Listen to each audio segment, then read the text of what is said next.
Fishing with a PVA bag, or a tea bag as some match anglers call it, is a method I've really got into this season. I spent quite a lot of time doing it at places like Barston Lakes and also Pakenham Fisheries where I am today. I'm here on Big Gearies today. It's a perfect sort of venue for this approach because it's a big open water and you're fishing into quite often silt as well. And I think these little parcels of feed, they'll sit on top of the silt whilst your lead pulls into the silt.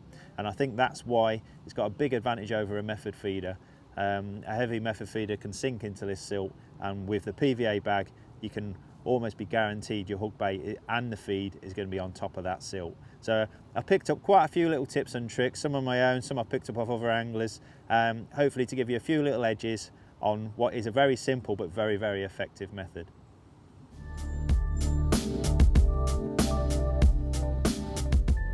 Now, the first consideration is to what to actually put in the PVA bag.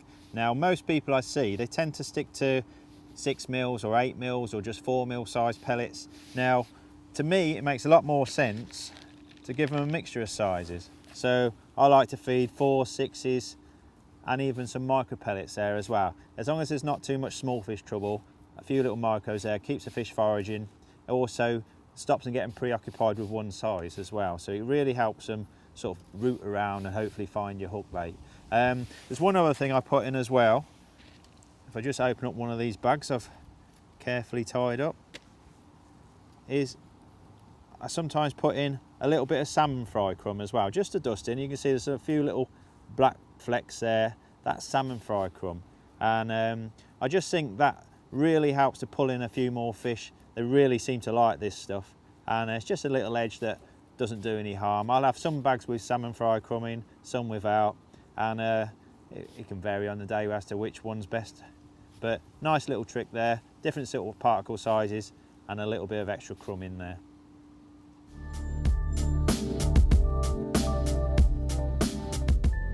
Now a lot of venues where the PVA bag works see a lot of specimen carp anglers as well, and they tend to feed a lot of boilies. So if boilies are allowed at your venue, the first thing I'd do is try and find out the type of boilies they're feeding. Where I go, they seem to be feeding mainline sow or mainline hybrid boilies, and so I get some of those and I just crush them up, and a few crushed boilies mixed in with your pellets can't do any harm, and actually I tend to find it brings out some bigger carp as well. Now these are a freezer life boilie, so I tend to do them in the morning of the match. You can't keep these in a bag for too long because they'll go off being freezer life, but you can always use shelf life boilers as well. But the venues I go, they seem to be on these boilies, so they're the ones I try and feed.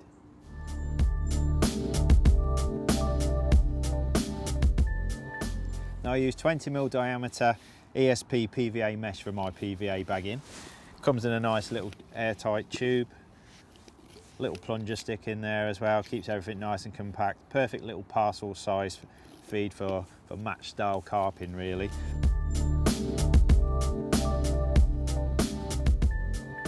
I actually use 3 different sizes of PVA bag. And that's the 3 sizes there. And obviously the smaller one when I think the fishing's hard or I'm after smaller fish, and the larger one when I'm on a lot of fish, or I just think the fish are bigger fish as well and they want a bit more of a mouthful.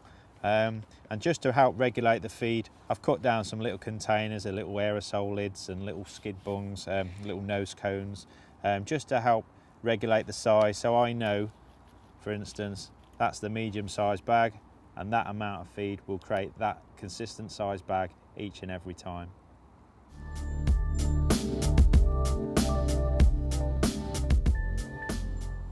Now after spending all that time tying up PVA bags, the last thing you want to do is have them out like that and getting wet. So I tend to keep small amounts in small bags, small zip up airtight bags, or better still, one of the old PVA mesh containers. And that just means I can just take a couple out at a time, and keeps the rest of them nice and dry inside a container.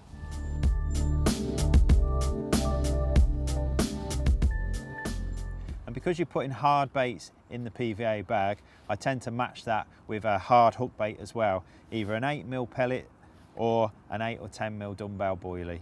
I actually mix up some bandit dumbbells all in one tub, and I can pick between the sizes nice and easy like that.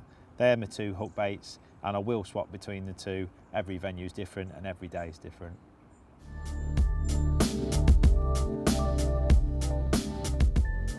Now the rig itself is very, very simple. I've got a free running lead there, anything from 1 ounce to sometimes even 2 ounces, depending on the size of the bag and how far I'm casting. You do have to err on the heavy side with PVA bags, just for that accuracy and to avoid tangles on the cast.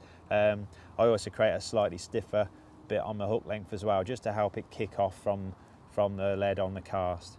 And that just ends on a simple Drennan quick change bead there, so I can actually take off the hook length and reattach another one. Now you can hook the PVA bag direct, that's okay in shallow water, but where possible I actually prefer to use a gate latch needle and go through the side of a PVA bag and pull the hook length all the way through, engage that gate latch and then just pull it all the way through. I think that's a lot more secure. That's a lot more secure there for deep water, and also when you're really punching a bag, it's not going to rip through if you, instead of lightly hooking it like you might do. So that's a nice simple way of hooking it up. I can quickly reattach it onto the bead. Oh, I'm going to find the loop. There it is. And there you are, and that's good to go.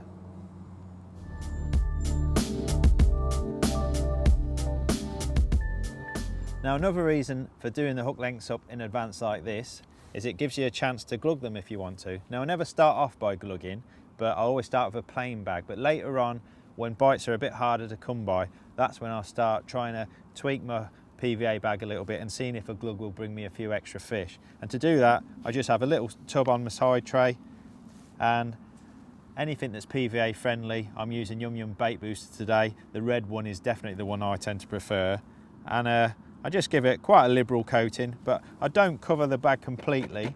It will slow down the breakdown of the bag a little bit. I just want a little plume of attraction that's going to bring the fish down to my hook bait, and hopefully that'll bring me an extra bite or 2.